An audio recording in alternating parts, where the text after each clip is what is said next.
And good morning, everyone. Happy Monday morning to you, and welcome back to Morning Musings. My name is Don K. Preston. I'm the president of Preterist Research Institute of Ardmore, Oklahoma. We are continuing our study of the feast days of Israel. Now, I've written a book introduced almost a year ago, right at a year ago, entitled Resurrection Feast Fulfilled, a study of the relationship between Israel's last feast days, which is Succot, Feast of Harvest, etc. Pardon me, and the resurrection. We've been focused on Sukkot for a good little while now. This is video number 107. And the entire study of the feast days is one that I have to tell you, I've shared this with you before. When I was growing up in the churches of Christ, I never heard, pardon me, I never heard a single sermon, not one. If I was present when one was preached, I don't remember it. But by and large, in the churches of Christ and in the all-millennial world as a whole, and by the way, I would say, in the post-millennial world as well, there is little to no attention paid to the significance of Israel's feast days, and the reason is very simple. In the all-millennial world especially, it is believed that God was through with Israel, God was through with the old law at the cross. Therefore, anything that might be said about the feast days has no significance. The feast days passed away. They were fulfilled and passed away. Now, even in postmillennial circles, pardon me, you find commentators saying, oh, Jesus fulfilled all of the feasts during his personal ministry. Well, no, he didn't. Because Paul, in a passage I've alluded to many, many times, that I've cited many, many times, wrote to Gentiles coming into the body of Christ, and he said, let no man judge you in respect of new moons, feast days, and Sabbaths, which are present, active in the Greek, a shadow of the good things about to come. So when Paul wrote in approximately 62 AD, the feast had not yet been fulfilled. What they typified, what they foreshadowed, and that's what Paul says, they're shadows of good things about to come. Now, if they're shadows, they hadn't become a reality. They had not been fulfilled. And so, strangely enough, what happens is that you find commentators who believe and teach that the law passed away at the cross, and they tell us, like Scott McKnight tells us in his commentary on Colossians, I've shared this before, but it's worth repeating. Scott McKnight says, well, what scholars do with the Greek text here is they, quote, reimagine the Greek tenses, unquote. Which means they turn the present active and the futurist element found in Melo, they turn them into past tenses. Not because the text teaches it, but because of their ideology, but because of their theology. This just shows and underlines and scores how important it is to allow the Bible to interpret itself and to take it for what it says in the context in which it says those things. So, all of that said, I was not raised in an environment in which a study of the feast days was considered, I mean, why bother? Why would you need to study the feast days? Because they were fulfilled, they're passed away, etc., etc. By the way, even N.T. Wright says that Christ fulfilled the feast days in his personal ministry. Well, again, Colossians 2 refutes that. So when I begin to understand.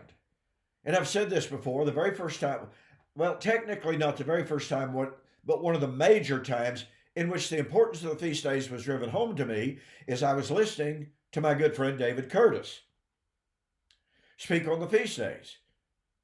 And it blew my mind.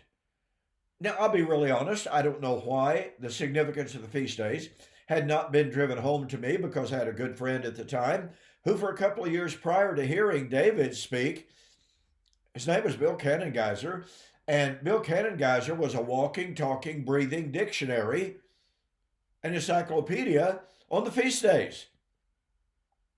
I mean, Bill was an absolute resource. And Bill would call me up very, very often and share with me his insights on the feast days. And I must admit, a whole lot of it I'm going, yeah, okay, thank you, Bill. Great to talk to you. And it wasn't soaking in. When I heard David, all of a sudden, all of this information that Bill Cannengeiser had been sharing with me started popping back up in my thought process.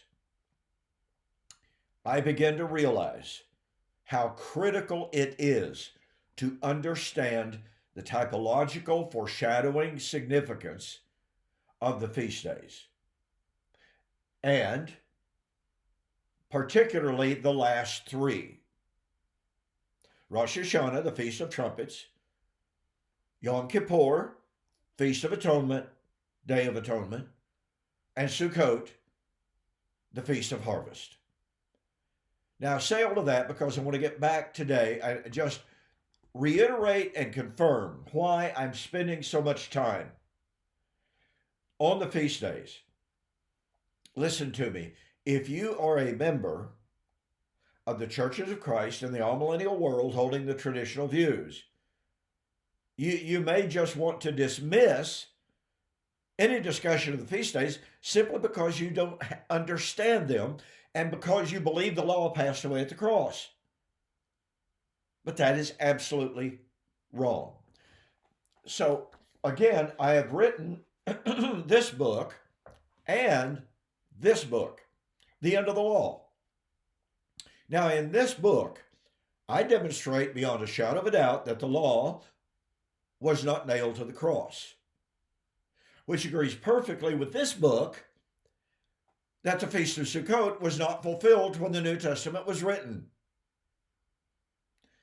And that if you still believe in a yet future resurrection, at some proposed end of time, wherever you put the fulfillment of the resurrection, which was foreshadowed by Succot, which was typified in the Feast of Harvest, wherever you put that resurrection, it is there that you put the passing of the law of Moses.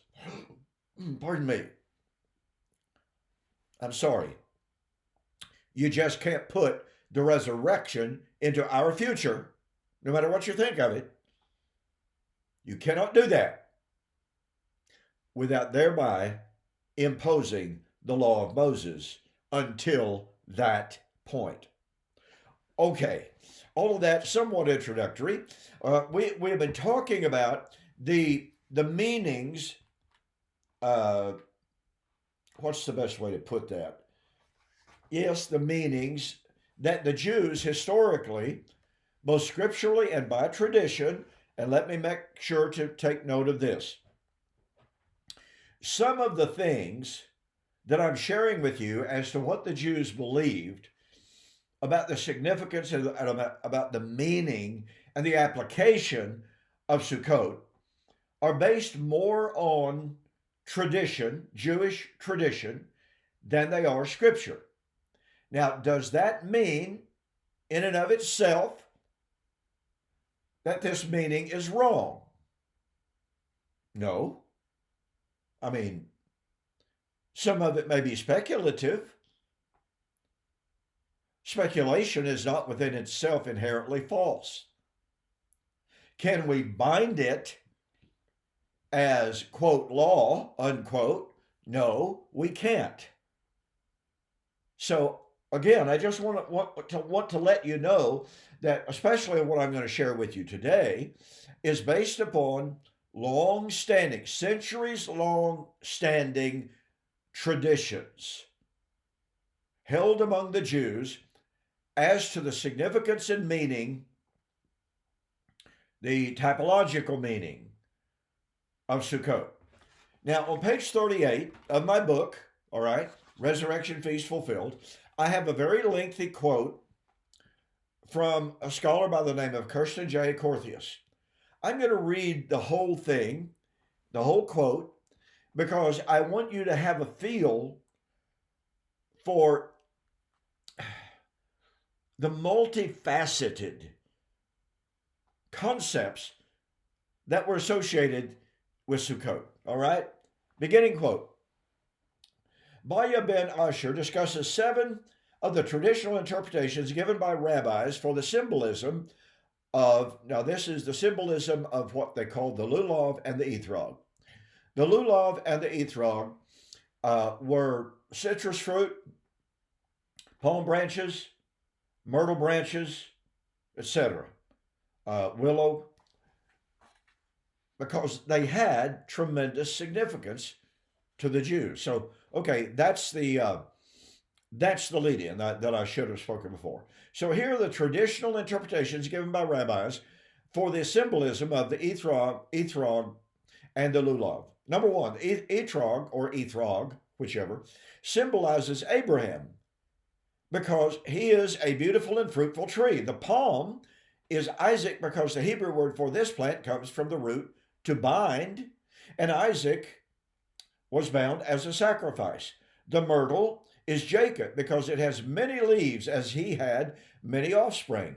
And the willow is Joseph because it dries up quickly and he died before his brothers. Number 2, the Ethrog is the heart, the palm, the spine, the myrtle, the eyes, and the willow is the lips. These 4 organs are the major causes of man's sins, and atonement for these sins is sought at the feast. Number 3, the Ethrog, which tastes and smells good, represents the righteous who have both scholarship and also perform good deeds.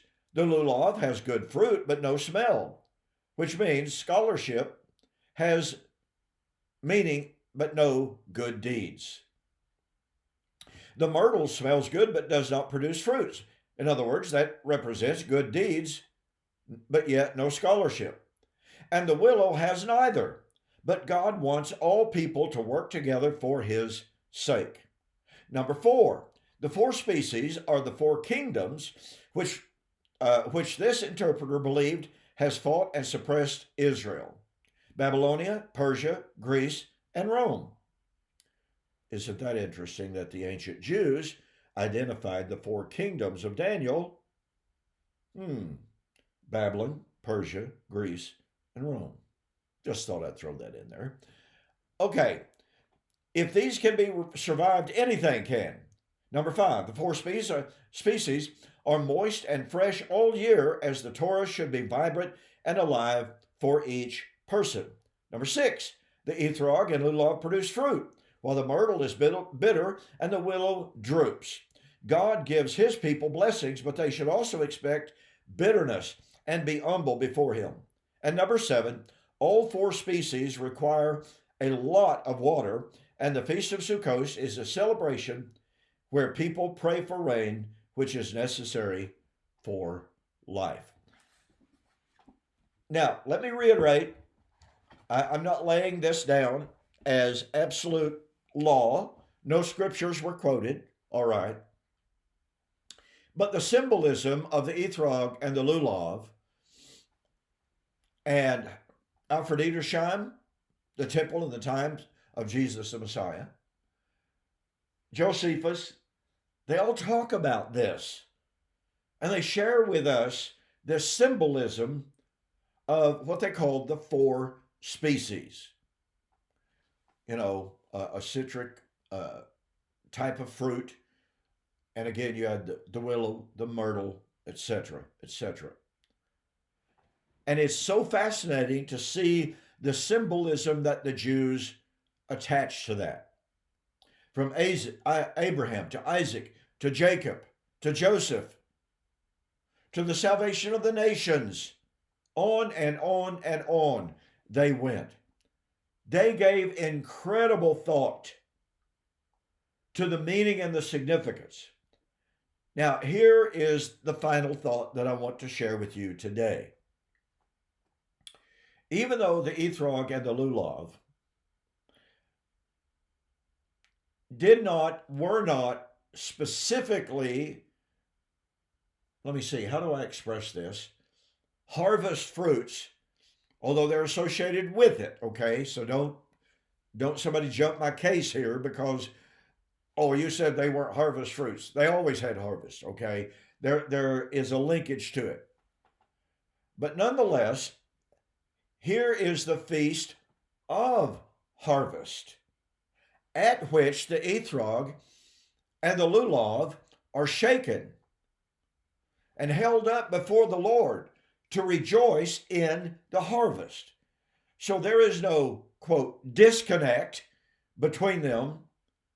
It is just that they specifically are not the fruits of harvest like wheat and like barley in the fall of the year.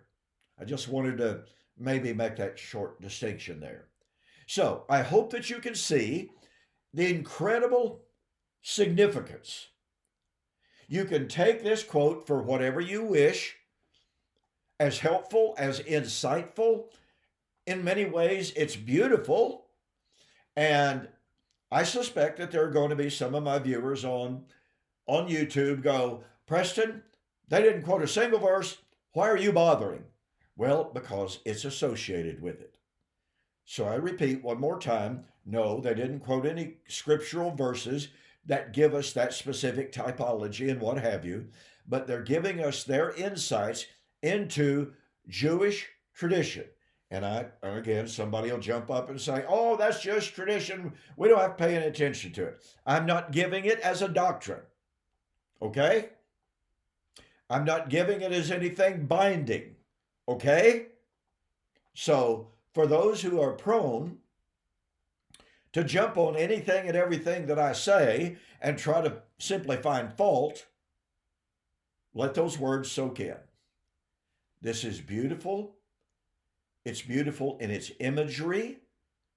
It's beautiful for giving us insight into the ancient Jewish thought. And when people so commonly say, oh, the Jews been just a bunch of unbelievers, we can't take anything they say. Well, you know, the Jews believed in the inspiration of Scripture. Do we reject that? The Jews believed in the coming of the Messiah. Do we reject that? The Jews believed in the coming of the kingdom. Do we reject that? Do we just categorically reject every single thing that the Jews believed in because the Jews in Jesus' day rejected him? Well, that's ridiculous. So, some cautionary words about my use of this information, and yet at the same time, sharing the beauty of the meaning of the Lulav and the Ethrog. Okay? We'll be back tomorrow. See you on the flip side.